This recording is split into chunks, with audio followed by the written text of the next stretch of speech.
Kemudian jika sujud meletakkan wajah beliau antara kedua telapak tangan, ya, wajah ada 3 hadis ya. Pada waktu sujud, kedua telapak tangan. Yang pertama hadis yang itu, antara kedua telapak tangan. Jadi wajahnya diapit oleh telapak tangan. Yang kedua posisinya adalah dia sejajar telinga, tapi tidak mengapit wajah, agak berjarak. Jadi tidak di sini langsung, tapi berjarak, tapi sejajar dengan telinga. Yang ketiga adalah sejajar dengan bahu, agak ke belakang sedikit, sejajar dengan bahu. 3 kondisi, ya, meletakkan tangan. Pertama, mepet ke wajah, kemudian meregang sedikit, sejajar dengan telinga, kemudian yang ketiga sejajar dengan bahu, ya, sejajar dengan bahu. Nah, yang mana yang dipilih oleh keempat imam mazhab? Keempat imam mazhab menyatakan bahwa disyariatkan dengan 7 anggota badan: muka, 2 lutut, 2 tangan, dan ujung jari kedua kaki. Cuma berbeda masalah fardunya saja. Jadi mereka sepakat bahwa anggota sujud itu adalah 7. Jadi kalau ada orang yang sujud sambil ngangkat kakinya, itu nggak boleh, karena anggota sujudnya terhalang, tidak ya. Kemudian Hanafi, mazhab Hanafi, yang fardu adalah dahi dan hidung, ya. Di dalam mazhab Hanafi, yang fardu adalah dahi dan hidung. Jadi di dalam mazhab Hanafi ini, ya, dahi dan hidung harus nempel karena dua-duanya fardu. Ya. Yang fardu adalah dahi dan hidung. Kenapa? Karena mazhab Hanafi itu bilang nggak mungkinlah dia sujud tanpa lututnya nempel. Nggak mungkin nempel, kan? Jadi pertama adalah Hanafi yang fardu adalah dahi dan hidung. Kenapa? Karena mazhab Hanafi itu tidak memasukkan lutut, tidak memasukkan ujung jari, ya, tidak memasukkan telapak tangan. Yang wajib itu adalah dahi dan hidung. Ini wajib ya, tapi syariat itu 7-nya. Tapi kalau wajib hukumnya, maka hanya dahi dan hidung. Kenapa? Karena ini bisa terkena oleh sarung atau celana panjang. Ujung jari juga terhalang oleh kaos kaki, ya. Jadi yang disyariatkan di dalam mazhab Hanafi adalah dahi dan hidung. Sementara di dalam mazhab Syafi'i yang diwajibkan adalah dahi, lutut, tangan, dan ujung jari, ya. Dahi, lutut, tangan, dan ujung jari, semuanya wajib.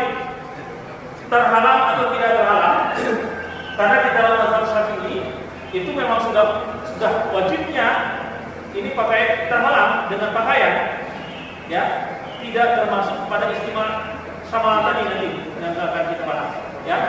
Walaupun dia pakai celana atau walaupun dia pakai kaos kaki, ya, yang fardu adalah dahi, lutut, tangan, dan kaki, ya, ujung jari. Hambali sama, dahi, lutut, tangan, dan ujung jari. Untuk hidung ada 2 pendapat, ada yang mengatakan wajib, ada yang mengatakan tidak wajib, ya.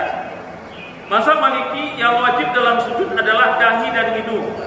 Jika keduanya tidak menempel, sebaiknya sholat diulang. Jadi mazhab Hanafi dan mazhab Maliki sama, yang wajib itu adalah dahi dan hidung, ya. Sementara mazhab Syafi'i dan mazhab Hambali sama juga. Ya. Nah, untuk posisi tangan pada kedua sujud, ya, mazhab Syafi'i dan Hambali meletakkan kedua telapak tangan di atas tanah di hadapan bahu, jari dirapatkan dan menghadap ke kiblat, ya, di hadapan bahu. Jadi bagian di dalam mazhab Syafi'i dan Hambali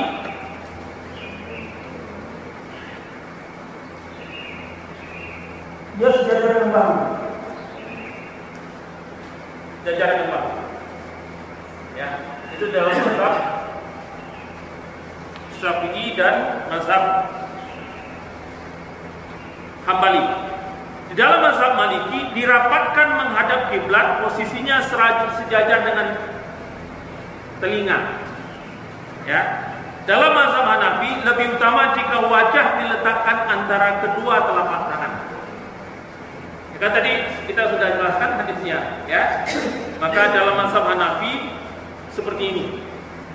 Dalam mazhab Maliki agak dijarakkan, ya, tapi masih sejajar dengan telinga. Ya. Kemudian di dalam mazhab Syafi'i dan Hambali sejajar dengan bahu pada waktu sujud.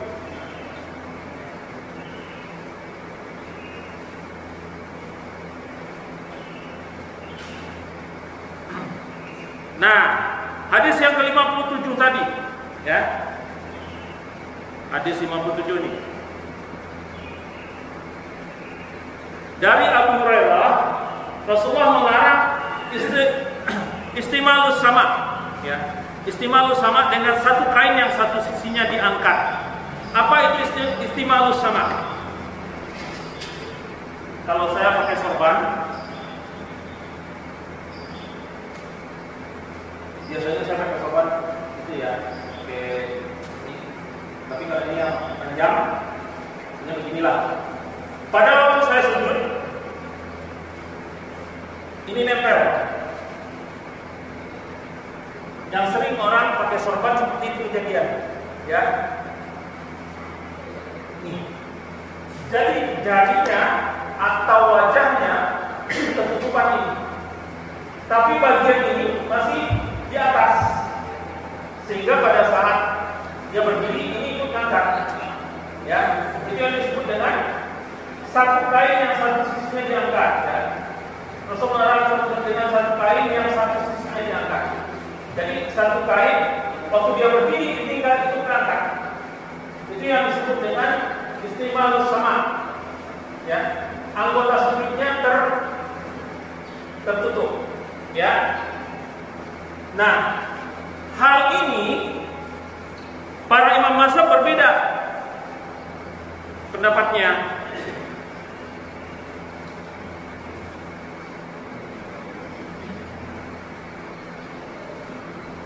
Istimalus sama, Hanafi, Maliki dan sebagian Hambali hal itu boleh, ya.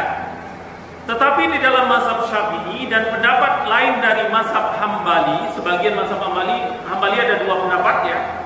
Sebagian dari mazhab Hambali dan ikut sama pendapatnya dengan mazhab Syafi'i, tidak boleh hingga dahinya menempel secara langsung ke tempat sujud, ya. Cuma kalau di Arab Saudi banyak yang pakai sorban, pakai ini, kadang itu, dan itu bagi mereka tidak membatalkan. Tetapi di dalam mazhab Syafi'i ini menjadi batal, ya, ini menjadi batal, tidak boleh. Lantas kalau terjadi seperti itu bagaimana? Di sini kan kiai-kiai itu juga banyak yang pakai sorban, kan? Nah, kalau itu terjadi, misalnya begini, tidak sengaja, maka yang biasanya dilakukan adalah ini sekalian dijatuhkan. Iya, itu menjadi tidak batal karena tidak menjadi istimalus sama, ya. Dia nggak ikut lagi, sudah dijatuhin aja sekalian. Kalau sempat terhalang, ya, kalau terhalang tangannya atau wajahnya terhalang, maka udah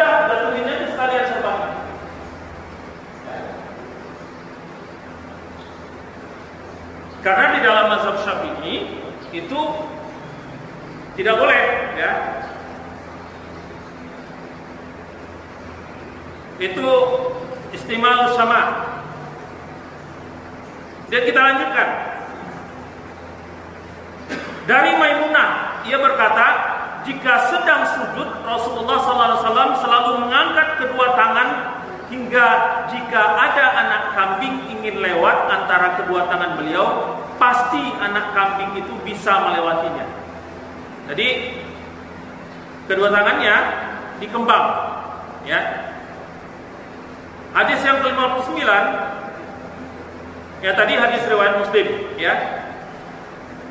Rasulullah SAW selalu melebarkan kedua tangan saat sujud hingga terlihat warna putih ketiak beliau. Muttafaqun alaih. Ya.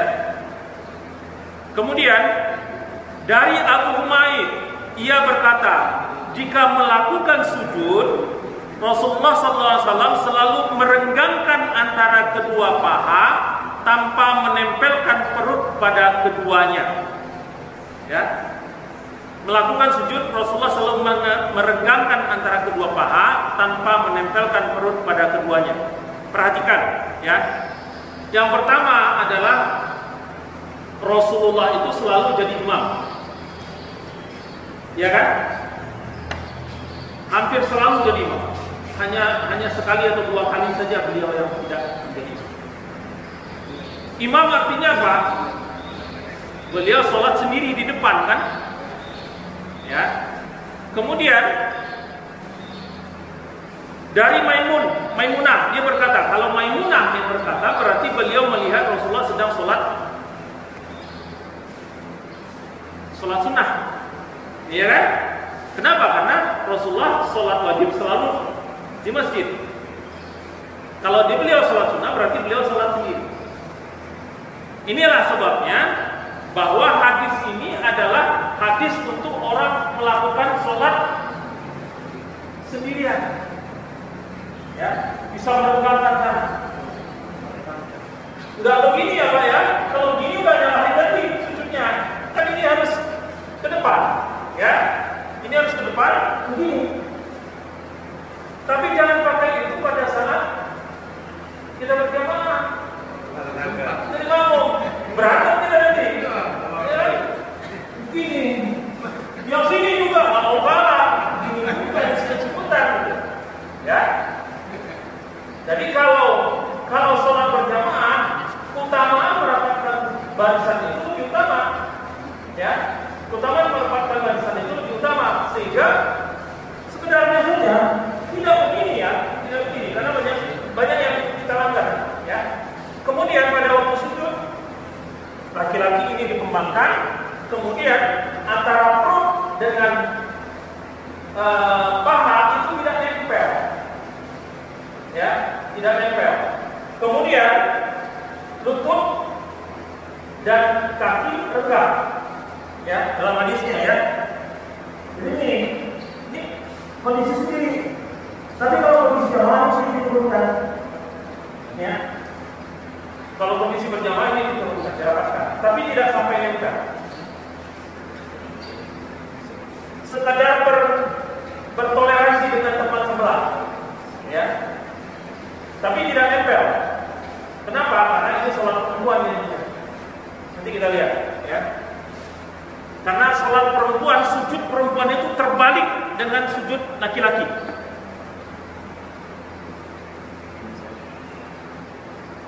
Jadi merenggangkan antara kedua paha tanpa menempelkan perut pada keduanya. Ya. Kita lihat hadis yang lain. Hadis nomor 61. Dari Anas radhiyallahu anhu, Rasulullah bersabda, "Tegaklah dalam sujud dan jangan kalian memposisikan kedua bahu dekat dengan tanah seperti anjing."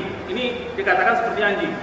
Jadi bahu dengan tanah itu berjarak, jadi nggak boleh begini. Itu mendekatkan, ya. Jadi kalau kita sholat lagi kita begini, bahunya tidak dekat dengan tanah.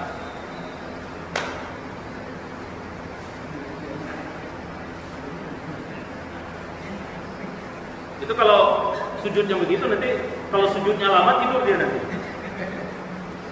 Nah, posisi sujud laki-laki itu disebut dengan tahwiyah, ya. Posisi sujud laki-laki disebut dengan tahwiyah. Menjauhkan perut dari kedua paha, artinya tidak nempel antara perut dengan paha, dan kedua siku dari lambung, dijauhkan. Menjauhkan kedua bahu dari tanah, dan merenggangkan jarak kedua lutut dan kedua kaki, ya. Kedua lutut dan kedua kaki direnggangkan. Sujud wanita itu disebut dengan tatamum, ya. Sujud wanita disebut dengan tatamum, yaitu kebalikan dari laki-laki, yaitu menyempitkan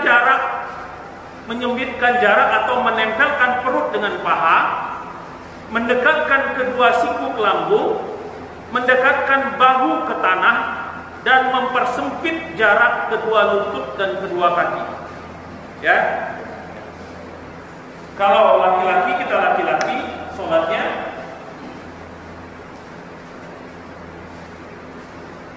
ya. Kalau perempuan sholatnya, ini posisi perempuan ya, ini dirapatkan.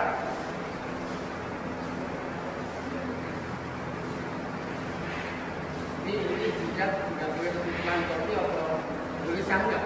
Nah, topi. Topi. Tidak, itu kan ada topi yang digantung dalam masker. Ya. Saya jawab dulu dengan masker. Masker itu hadisnya lain. Ya, ada hadis yang lain. Di samping menutup ini, di samping menutup menutup hidung, ya. Ada hadis yang lain mengatakan bahwa janganlah kamu sholat dengan menutup muka, janganlah kamu sholat dengan menutup mulut, ya. Artinya tertutup hidung. Itu sebabnya orang sholat, perempuan kalau sholat, kalau dia pakai cadarnya dibuka, ya, cadarnya dibuka. Sementara kalau kita pakai masker, pertanyaannya adalah dalam kondisi seperti sekarang ini, ya, itu masker itu melindungi orang atau melindungi dia pribadi? Melindungi orang lain atau melindungi dia? Melindungi orang lain. Jadi yang pakai masker itu yang sakit, iya kan? Ya, betul. Nah, kalau dia pakai masker itu adalah batu segala macam, yang ditutup kan ini, ya, hidung nggak ini. Dan pada waktu sholat terkena hadis yang lain. Kalau memang tutup paling tinggi, kalau sekarang paling tinggi sudah lewat, maka berlakulah hadis yang umum, tutup jelas. Nah, kemudian bagaimana dengan topi, peci, ya, atau rambut, ya, rambut kalau yang panjang, yang nggak gondrong. Kalau saya dulu caranya sebelum sujud segini dulu. Atau kalau enggak begitu begini, supaya jadi apakah itu termasuk yang kita bahas tadi? Ya. Ini berbeda pendapat, tapi yang paling aman adalah menghindarkan itu. Ya, yang paling aman adalah menghindarkan itu. Apakah itu menyebabkan terhalangnya anggota sujud dengan memakai peci seperti ini, ya? Kan bisa tuh sebenarnya pada waktu kita sholat pecinya kita gini, iya ke atasin, kan bisa, ya? Itu juga yang menyebabkan kadang-kadang kalau kita sholat kacamata dilepas, ya? Kacamata dilepas. Kenapa? Karena kalau kita pakai kacamata sulit untuk mendapatkan kedua ini nempel. Karena terhalang oleh kacamata, ya. Itu sebabnya kita membahasnya bahwa yang disebut dengan ini kalau sorban jelas ya aturannya, tapi kalau dahi dan jidat itu Kalau dahi dan jidat itu termasuk ikhtilaf, ya, termasuk ikhtilaf.